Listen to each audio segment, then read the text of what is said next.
bem, essa é a primeira leitura da perícope do semestre e talvez seja interessante lembrar nesse primeiro momento que esse momento da leitura da perícope nasceu a partir de um pedido de alunos nossos, já há alguns anos, alunos que estavam no quarto do sexto ano teológico e que sentiam a necessidade de retomar as línguas bíblicas, grego e hebraico, e então se decidiu, juntamente com o diretório acadêmico, ter um momento em que a gente tivesse uma relembrada na leitura de textos, né? Lembrando também a gramática, alguns aspectos da gramática, e aproveitando para ler um texto bíblico que virá a ser lido nas igrejas no domingo seguinte, até com algum auxílio eventual para quem for pregar, né? O momento não é especificamente para dar um sermão pronto, mas ao menos a partir do texto grego ou hebraico, a gente ter algumas ideias sobre como o texto pode ser entendido e aplicado. O texto que nós vamos olhar hoje é do Evangelho do próximo domingo, que é o segundo domingo na Quaresma, e é o texto de Marcos, Evangelho conforme Marcos, capítulo 8, versículos 27 a 38. Marcos 8, 27 a 38.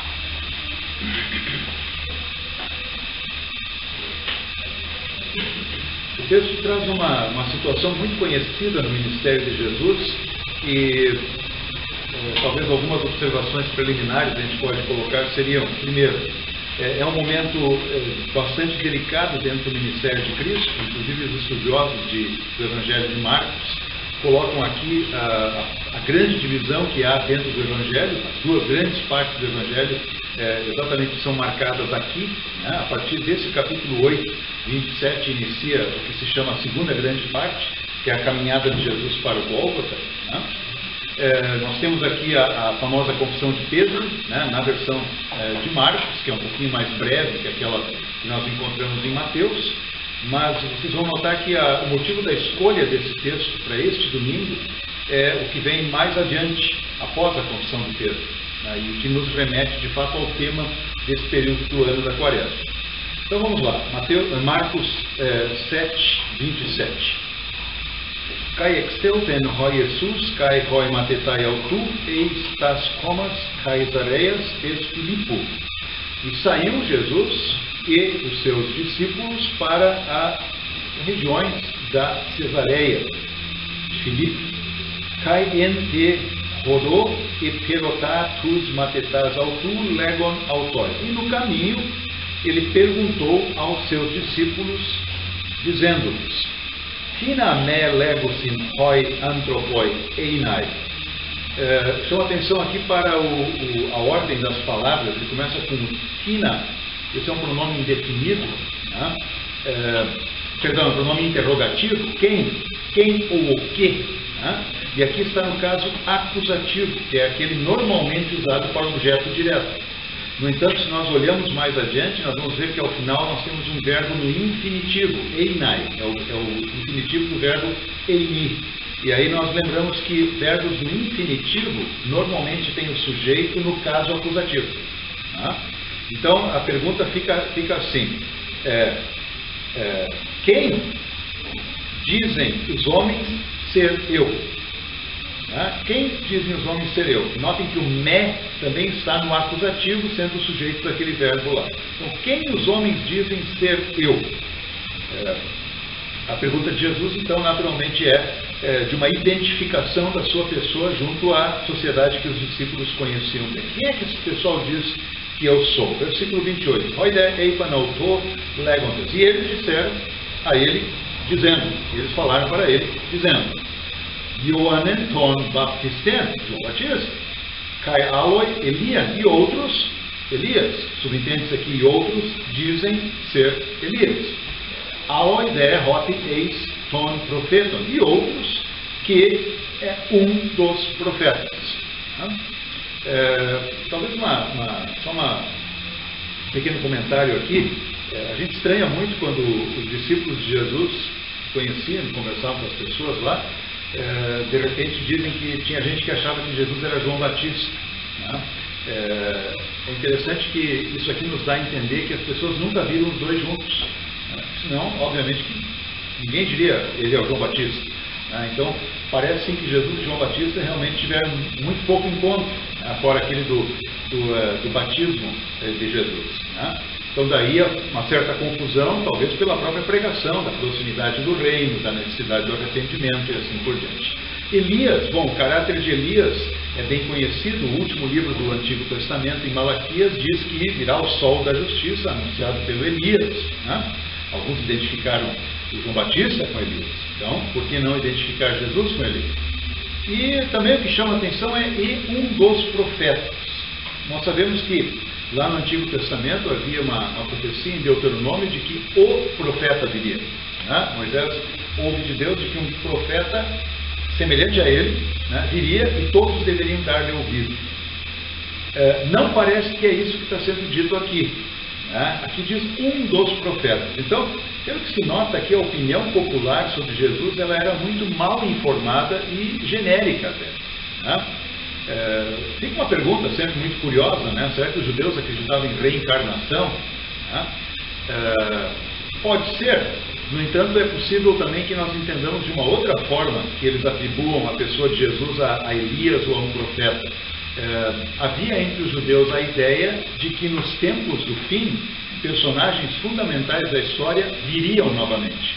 Não seria de fato uma reencarnação, mas seria uma manifestação novamente de um daqueles grandes personagens do Antigo Testamento. Talvez era isso que eles estavam pensando, vendo a notoriedade de Jesus, que ele poderia ser então um desses grandes personagens do Antigo Testamento. Versículo 29. Kai autos heterota autus. E ele perguntou a eles: Hineis de hiname legete eina. Novamente aquela mesma construção do acusativo como sujeito do verbo no infinitivo, do eina. E vós, quem dizem ser eu? Quem vocês dizem que eu sou? Apocriteis ho Petros lege auto si eriho Christos. E replicando, respondendo Pedro, diz para ele: Tu és o Messias.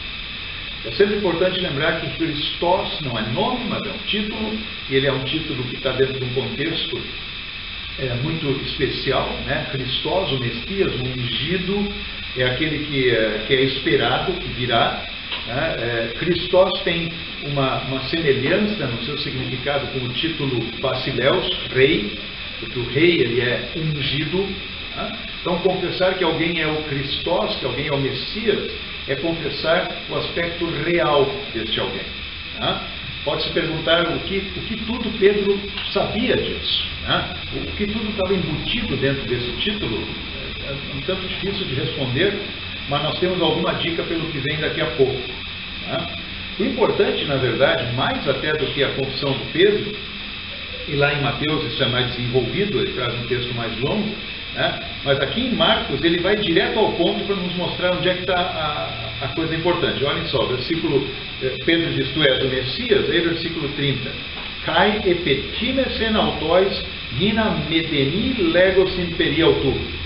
E Jesus então orientou, epitimao é um verbo bastante forte, ele pode significar até advertir, então podemos traduzir assim: advertiu-os para que a ninguém dissessem a respeito dele.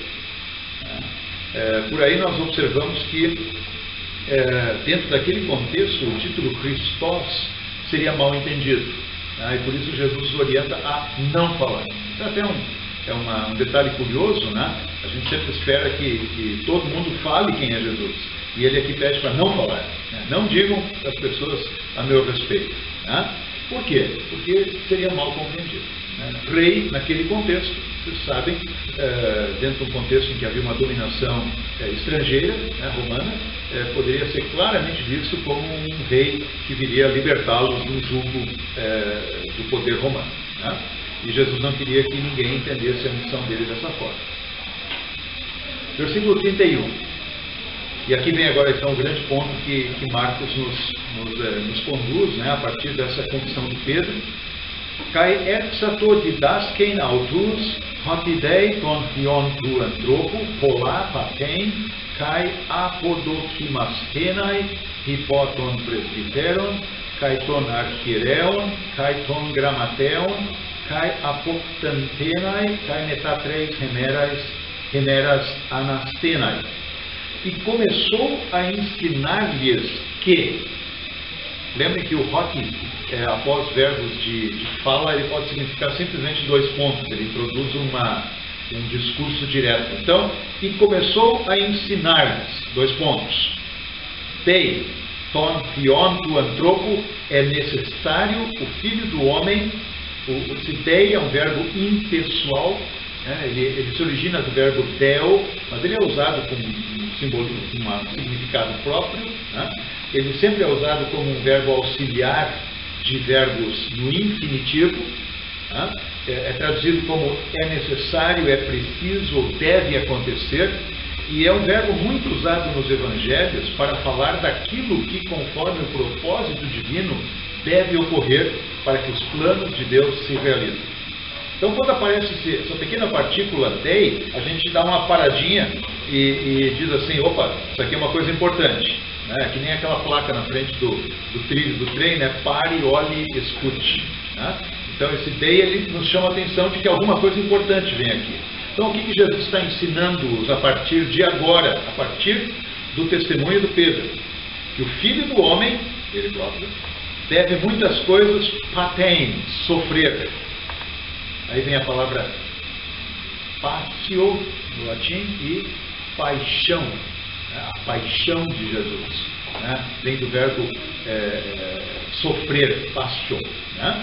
Então, muitas coisas, sofrer, cai apodokimastenai, ser rejeitado. Aqui nós temos um auristo infinitivo passivo, ser rejeitado pelos anciãos, presbiteros, e pelos sumos sacerdotes, arquiereon, e pelos gramateon, pelos escribas, ou seja, exatamente por aqueles que eram responsáveis pelo testemunho da palavra de Deus, que a gente imaginaria assim, seriam aqueles que deveriam propagar ou anunciar a obra do Messias. Eles vão rejeitá-lo, vão matá-lo, né?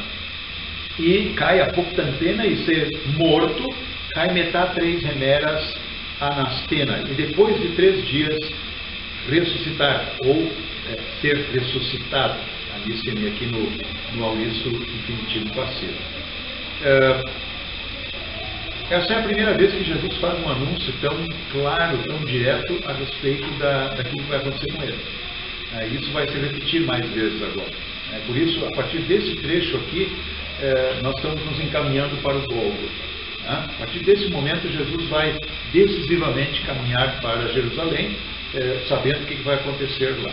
Então, é importante esse texto, porque ele mostra de maneira muito clara que a obra de Cristo, ou pelo menos aquilo que aconteceu com Cristo lá em Jerusalém, não foi um acidente de percurso, como aliás nada na caminhada dele foi. Domingo passado você ouviu o texto da tentação de Jesus. Não foi um acidente que Jesus foi tentado, foi um projeto divino. Deus o levou a ser tentado pelo diabo em nosso lugar para vencer Satanás, deixando muito claro que a caminhada dele seria até o Gólgota. E aqui novamente, Jesus deixa muito claro que está no projeto de Deus. Dei, é necessário, tem que acontecer isso aqui. Reunindo isso com o que nós acabamos de ouvir do Pedro, tu és o Cristo, e Jesus dizendo não contem para ninguém, nos é deixado claro que o messianismo de Jesus somente pode ser entendido a partir da obra da cruz. Não dá para entender que Jesus é o Cristo sem a cruz e a ressurreição. Qualquer compreensão de que Jesus seja o Cristo sem ele morrer e ressuscitar dará um falso conceito de cristianismo, daríamos dizer assim. O cristianismo sem a cruz e sem a ressurreição não é o cristianismo. A obra de Jesus sem a sua paixão não é a verdadeira obra de Jesus. Nesses tempos que nós estamos vivendo aí de perseguição religiosa a cristão, nós estamos ouvindo isso aí o tempo todo, né? Cristãos estão sendo mortos no Oriente por radicais islâmicos. É sempre bom lembrar dessa verdade fundamental, que a obra de Cristo passou pela sua morte, pelo seu sofrimento e morte.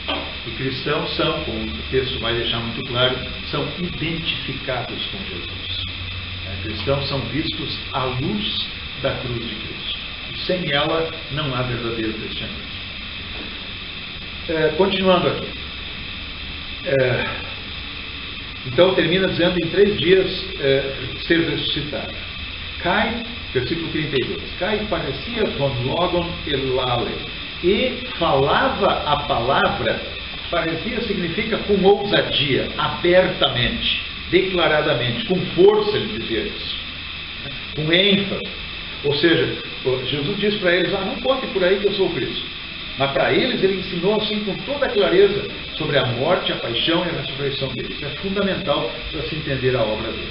Kai pros labômenos hopetros auton epsato epitiman auto.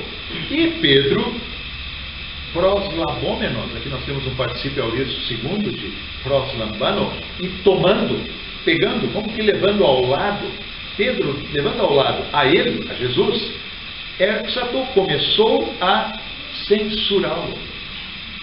Aqui o texto é muito breve. Nós lemos lá por Mateus que o Pedro chega ao ponto de dizer: nada disso vai te acontecer, Senhor.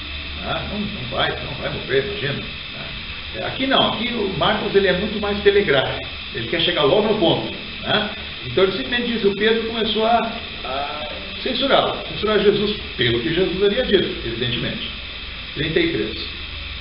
Rodé epistrafeis kai idon tus matetas autu epetimesen Petro kai lege. E Jesus, voltando-se e vendo os discípulos dele, censurou a Pedro e disse: claro que os discípulos estavam tudo de olho, e isso que o Pedro estava falando, em última análise, ele falava como uma espécie de um porta-voz dos discípulos. Muito provavelmente aquilo que o Pedro estava dizendo é o que os outros também pensavam.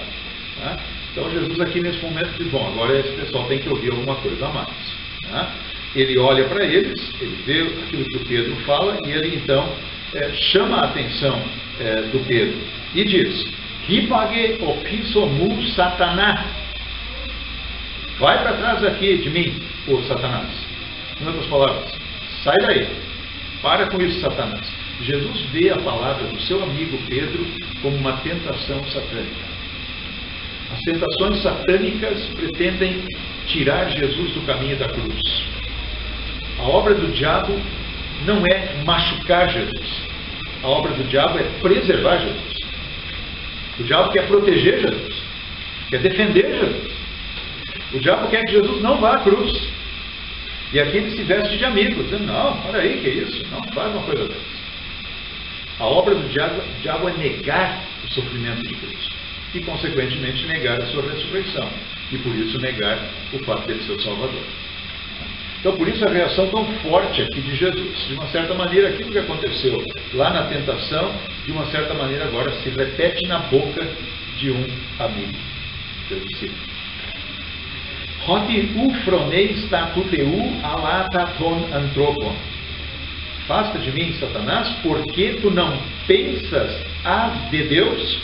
Aqui vocês lembram que o artigo definido neutro, plural, ele muitas vezes é usado no sentido de dizer as coisas, estas coisas. Então, tu não pensas as coisas de Deus, mas as dos homens. Eu acho que é bem interessante a gente refletir aqui, e para quem for pregar sobre esse texto, essa palavra de Jesus para o Pedro: tu não estás pensando as coisas de Deus. Em outras palavras, tu não estás pensando como Deus quer, tu estás pensando como o homem quer. Ela tem um contexto muito definido. Muito facilmente essa palavra aqui ela é tirada do contexto para ser aplicada, talvez até com um ensinamento moralista. Você não está pensando como Deus pensa, você está pensando como o homem pensa. Você está indo atrás de prazeres mundanos. Isso é uma outra realidade. Aqui, Jesus fala que pensar as coisas de Deus, pensar com a mente de Deus, é ir à cruz. O plano de Deus é a cruz. É que Jesus morra na cruz pelos pecados do mundo e ressuscite. Isso é plano de Deus. Quais são os planos dos homens? Evitar a cruz. Em outras palavras, há uma tendência humana, e ela também é satânica, de evitar o sofrimento de Cristo. E por que não dizer negar também o sofrimento dos cristãos? Isso é uma coisa muito séria. Deus pensa, Deus tem na sua mente o projeto dele que passa pela obra de Jesus na cruz. E o ser humano naturalmente não compreende isso, e não quer isso.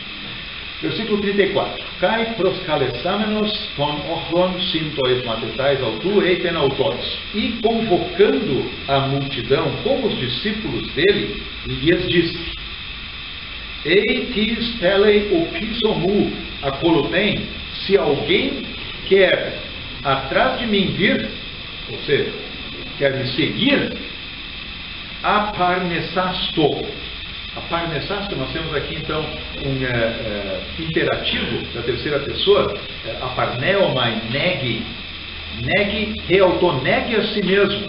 Kai arato, arato é um imperativo auristo, de airo, tomar, pegar, e pegue ton stauron autu, a sua cruz, kai acoluteito moi, e me siga. Novamente uma palavra que muitas vezes é tirada do seu contexto, e a gente tem que ter bastante cuidado quanto a isso, né? Se alguém quer vir após mim, negue-se a si mesmo. Isso é dito dentro do contexto. Quando ele fala do negue-se a si mesmo, ele não está falando sobre negar desejos que a pessoa tenha de coisas erradas aqui da vida. Isso é um outro tema, tem o seu devido lugar, mas não é esse o ponto aqui. Negar a si mesmo é negar a sua tendência natural de evitar a cruz. Negar a si mesmo significa negar a minha tendência natural de querer um Deus que se manifeste só em poder, mas não na cruz. É fugir da cruz. O apóstolo Paulo, ele vai dizer lá que ele prefere pregar a loucura do Evangelho, a loucura da pregação. Por quê? Porque a loucura da pregação é que salva, e não a sabedoria humana. Então, negar-se a si mesmo é, sem dúvida nenhuma, negar aquilo que eu tenho de mais profundo dentro de mim. E não são simplesmente maus desejos, más ações, más palavras, mas a minha tendência natural de buscar a autojustificação. Isso é negar a si mesmo. O maior inimigo do ser humano está dentro dele próprio, aliado a Satanás, de querer desviá-lo da obra de Cristo. E no fundo, todo ser humano tem dentro de si uma voz que lhe diz: não, você pode. Você pode. Se você tentar, se você for honesto, se você for dedicado, se você for fiel, se você realmente acreditar naquilo que está falando, Deus vai ficar feliz com você. No fundo, essa é a tendência natural de todo ser humano. E é muito difícil negar isso, porque isso está encravado em nossa natureza. Olha o Pedro aí, ó. O camarada fez uma declaração de fé maravilhosa: tu és o Messias. E daqui a pouco ele nega que Jesus tenha que passar por todo aquele sofrimento. Então, notem que inimigo poderoso que Jesus está denunciando aqui com este texto. Versículo 35. Rosgare antele en sichen autu sosai apolesei autem. Pois o que porventura quiser a sua vida salvar, a perderá. Um destaque aqui, uma das traduções fala aquele que quiser salvar a sua alma, psique. De fato, o termo psique pode ser traduzido como alma, mas evidentemente aqui ele está falando da vida como um todo. A ideia aqui não é uma dicotomia, mas dizer aquele que quer salvar a sua vida, aquele que quer salvar a própria vida. Essa é a tendência humana, querer se salvar, vai perder. Interessante que o verbo que ele usa aqui, apolesei autem, o futuro do verbo apólime. Apólime não significa simplesmente morrer, mas significa ser destruído. É o mesmo verbo que é usado no famoso texto João 3,16, para que não pereça, mas tenha a vida eterna. Então esse perecer aqui significa, é quase que um sinônimo de ser condenado eternamente. Aquele que ignora o caminho de Cristo, quer salvar a própria vida, ele vai acabar perdendo. Continuando, Rosdean, apolesei tem psiquena tu, renekenemu, caitu evangelio, sosei autem. E aquele que perder a sua vida por causa de mim e do Evangelho, a salvará. Evidentemente que aqui o ponto fundamental é o por causa de mim e do Evangelho.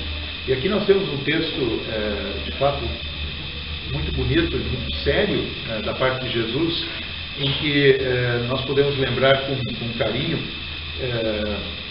dos nossos irmãos que são perseguidos por causa da fé, né? Que morrem por causa de Jesus, né? Que são perseguidos por causa do Evangelho, né? A gente talvez não se dê conta, mas está acontecendo hoje, né? Para nós aí, cristãos ocidentais, muito habituados com o nosso meio de vida, né?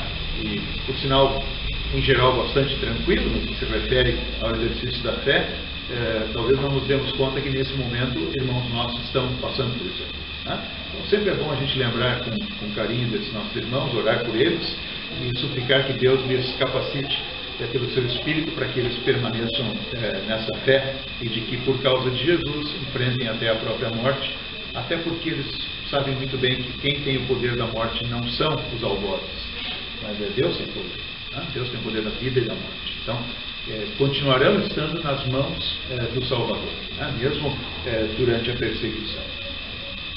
E aí continua, Tigar, versículo 36, Tigar ophelei anthropon kerdenai ton cosmon holon kai zemiotenai ten psychen autu. Pois o que ajuda, o que importa um homem ganhar, kerdenai, Kerdesa, aqui nós temos um auristo infinitivo, né, de kerdaino, ganhar. O que adianta o homem ganhar o mundo inteiro e perder, zemiotena, perder a sua própria vida, né, sua alma, a sua própria vida.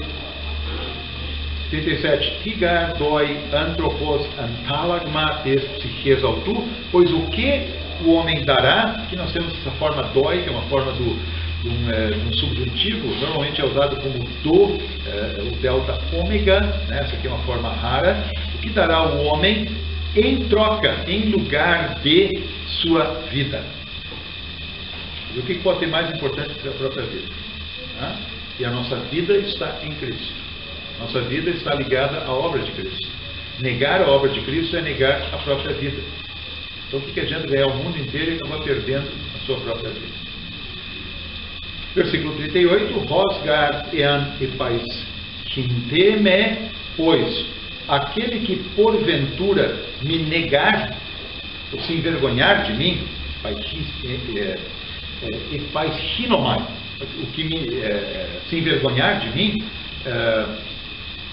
e das minhas palavras, cai tus emus logos, ente genea taute, nesta geração, te moichalibi. Interessante que moichaliz significa adúltera, né, literalmente, uma mulher adúltera, né, até usado para uma mulher que faz mau uso do seu corpo, né, só que ele é usado figurativamente para, como nós já vemos no Antigo Testamento, para a idolatria, né, o povo de Israel às vezes é chamado de adúltero porque ele é idólatra. Então Jesus diz, olha, se alguém se envergonhar de mim nessa geração que é adúltera, que é idólatra, cai amartolô e pecaminosa, cai rochios tu andropo, também o filho do homem, e pais quintesetas se envergonhará dele. Rotan elte entedoxa, quando vier na glória, tu patros autu, do seu pai, metaton angelon ton hagion, com os anjos santos. Então, Jesus conclui esse texto com um tom escatológico, né? A sua obra ela está diretamente ligada às coisas do fim, né? Graças à obra de Cristo, o fim não é um fim, mas ele está ligado à ressurreição, que é a nova vida que nós já temos nele agora e desfrutaremos plenamente, né? E por isso viver com Cristo significa viver eternamente na comunhão com Deus. Perder a Cristo e perder a sua obra da cruz significa também perder a felicidade eterna. Né? Jesus está conectando aqui as duas coisas. Então, fazendo fecho aqui, o texto de hoje, que é o texto do Evangelho do próximo domingo, ele é um texto muito próprio para esse período do ano, por levar-nos a refletir sobre a obra de Cristo à luz do é necessário. Aquela pequena partícula tei, é necessário. A paixão e morte de Cristo é uma coisa fundamental para a história da humanidade. Sem a obra de Cristo, não há perspectiva de vida e salvação para ninguém. Negar a obra de Cristo, querer salvar Jesus da cruz, é comparável com Jesus por querer salvar a própria vida. querer salvar-se a si próprio, querer justificar-se a si próprio. E aí nós entendemos o negue a si mesmo. Negar a si mesmo, em última análise, é negar aquela tendência natural de tirar Jesus do centro e colocar o próprio ser humano lá. Então, que Deus nos abençoe aí, a quem for pregar sobre esse texto, para que, de fato, nós possamos sempre ter na nossa mensagem o centro na obra de Jesus. E, a partir da obra de Cristo, também refletir sobre o sofrimento que os cristãos têm hoje à luz da cruz. Ok? Valeu?